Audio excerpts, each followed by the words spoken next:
सूरज पर दिखी तूफान से पहले वाली खामोशी। सूरज के तूफानों पर हुआ सबसे बड़ा खुलासा। सूरज के तूफान धरती पर ला सकते हैं तबाही। धरती पर कोरोना का कोहराम है और इस वक्त सूरज बिल्कुल शांत है। तूफान से पहले वाली शांति देखने को मिल रही है। वैज्ञानिकों को इस वक्त कोई गतिविधि नजर नहीं आ रही है, लिहाजा दुनिया भर के वैज्ञानिकों की चिंता बढ़ गई है। वो इसे तूफान से पहले आने वाली खामोशी बता रही है। अंदेशा है अब विकराल सौर तूफान आ सकता है। सूर्य पर यह खुलासा वैज्ञानिकों ने उसके पहले के डेटा और दूसरे तारों के मुकाबले सूर्य के व्यवहार में अजीब शांति देखने के बाद किया है। 29 अप्रैल को लेकर परेशान रहने वाली दुनिया के लिए सूरज की ये खामोशी ज्यादा चिंता में डालने वाली है। रिसर्च में वैज्ञानिकों ने क्या देखा है?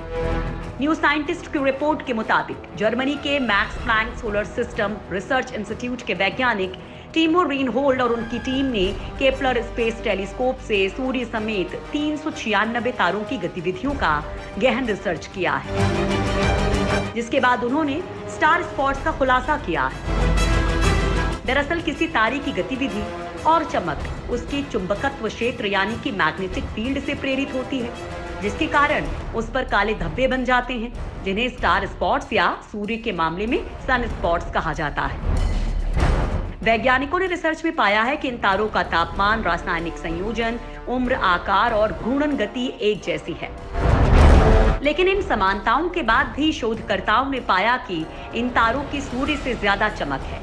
वैज्ञानिक रीनहोल्ड का कहना है कि समानता के बावजूद कई तारे कुछ मामलों में सूर्य से 4 से 5 गुना ज्यादा हैं, जो हैरान करने वाला है, क्योंकि इन तारों में ऐसी कुछ खासियत थी जो सूरज से अलग है। वैज्ञानिकों ने 2529 तारों के समूहों का भी इसी तरह से अध्ययन किया तो पाया कि घूर्णन अवधि को छोड़कर इन सभी तारों में समान विशेषताएं थीं, लेकिन वो भी सूरज से अलग थी। वैज्ञानिकों ने देखा कि सूर्य अभी शांत अवस्था के दौर में हो सकता है और भविष्य में उसकी गतिविधियां तेज हो सकती हैं।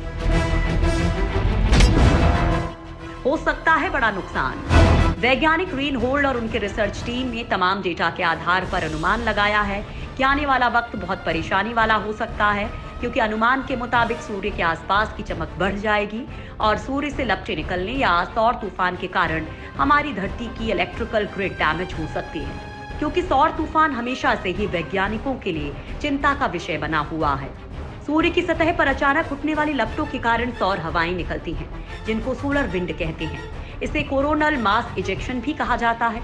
सौर तूफान के दौरान सबसे बड़ा खतरा उन तरंगों से होता है जो पृथ्वी की मैग्नेटिक फील्ड को नुकसान पहुंचा सकती हैं, यानी इससे हमारी धरती की इलेक्ट्रिकल ग्रिड्स खराब हो सकती हैं। सूर्य से निकलते हैं खरबों कण। सूर्य हर पल अंतरिक्ष में अरबों खरबों कण भेजता रहता है। सूर्य में जो विस्फोट और जो भी गतिविधि होती है, उससे सूर्य का कई हजार टन मैटर अंतरिक्ष में रेडिएशन के तौर पर फेंक दिया जाता है। ये रेडिएशन बहुत खतरनाक होता है, जो आसपास के ग्रहों के वातावरण को तुरंत जलाकर खत्म कर देता है। यही कारण है कि शुक्र और बुध ग्रह पर शायद कभी जीवन हो ही नहीं सकता है। सूर्य से निकलने वाली सोलर विंड में अरबों खरबों एटॉमिक पार्टिकल्स होते हैं। जब ये पृथ्वी से टकराते हैं तो वो पृथ्वी के मैग्नेटोस्फीयर यानी कि चुंबकीय क्षेत्र को प्रभावित करते हैं। मैग्नेटोस्फीयर पृथ्वी का चुंबकीय क्षेत्र है जो पृथ्वी की सौर कणों से रक्षा करता है।